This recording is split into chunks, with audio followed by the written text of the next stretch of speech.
Hello everyone and welcome to another Simtoon vlog. Today is the 5th of July 2022 and it was a tiring day, but more work done and another build for testers is on its way. Today I've implemented the secure session, which you'll hear about a bit later. But it basically means that you launch the game, you sign in, a secure session begins, and from there you can play the game, but you can't cheat because secure session means that if you get caught, you have a problem. So speaking of, we'll speak about cheating later, but it's a big thing in Ragjacker because there are gonna be numerous attributes that you can share between different platforms. And you will hear about that later as well. That is still under development. There's still a lot that will change or be added or be removed, who knows, and fixed. So about that later. But today the secure session was implemented. And when you stop playing, when you're about to exit the game, the secure session ends and you can exit the game. Now also I've done some work on the scaling. It's a bit better again. Stuff fixed.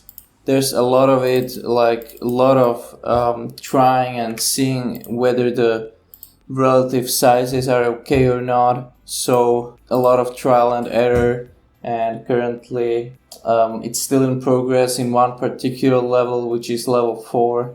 It still doesn't look good there, so it's under development, but it will be done soon, hopefully. I would like to finish it tomorrow, finally. Maybe today, but I'm not so sure, probably tomorrow. And then the polishing. So this is really like the last thing that needs to be done. Then polishing, and then we're done with level design and we can move on. And that's also the point where another devlog will be streamed. And after that, game mechanics probably, so like further game mechanics, so we'll see about that. But for now, level design. And I've been feeling tired, as I said, but it's fine. My chair started squeaking. Like, I think that I need the oil thingy for the arm that holds the chair on the wheels kind of thing. I'm not sure though, because like it's a new chair, it should have been done like by the manufacturer, right? They should have done it, but now it's just like makes this squeaking sound. It's really annoying. Luckily I have headphones most of the time, but it's still pretty annoying, so we'll have to take a look at that later. You can definitely hear it. Yeah, so sorry about that. And tomorrow, as I said, the scaling again, testing the secure session, and we'll see probably tomorrow or the day after. Probably the coding sprint will end tomorrow or the day after. We'll see. But it's been underway since, like, let me just see real quick here. It's been underway since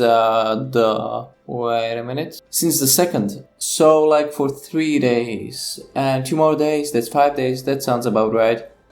So that could be it could be like 5 days long. That's okay. And we'll see what then there'll be less updates for some time, and then there will be another sprint. That's it for now. So 2 more days probably. We'll see. So yeah, that's it, and we're getting closer. It looks pretty nice, and testers are also impressed. And I'm very glad that the testers that are currently active really know their stuff. Like the things that they report as their findings really make sense. So it's not something that is relevant or something that wouldn't make sense or something that is just supposed to be like that, you know? Like the testers really know what they're supposed to look for, which is nice because it saves time, and they report stuff and then I try to fix it.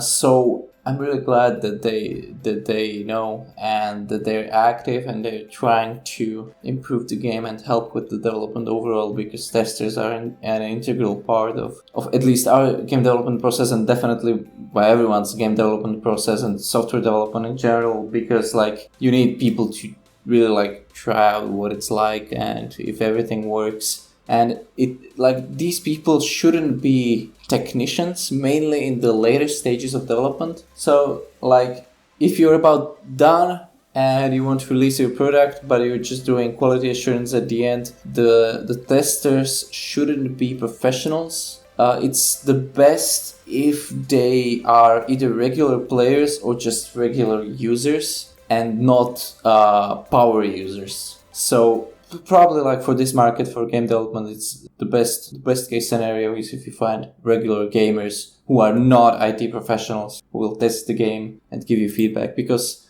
IT professionals and power users will have a very different perspective. So that's something that you need to look out for. And also in software development in general, it like in the beginning it's okay. Like if you're designing a project as software and you're putting it together, you need people who know their stuff at the beginning. But later, when it's almost done and you're just tweaking stuff, and this is only my opinion, but I think that it's very important to actually get some regular users so that you can, before release, tweak things or fix things that might not be as clear towards the regular users.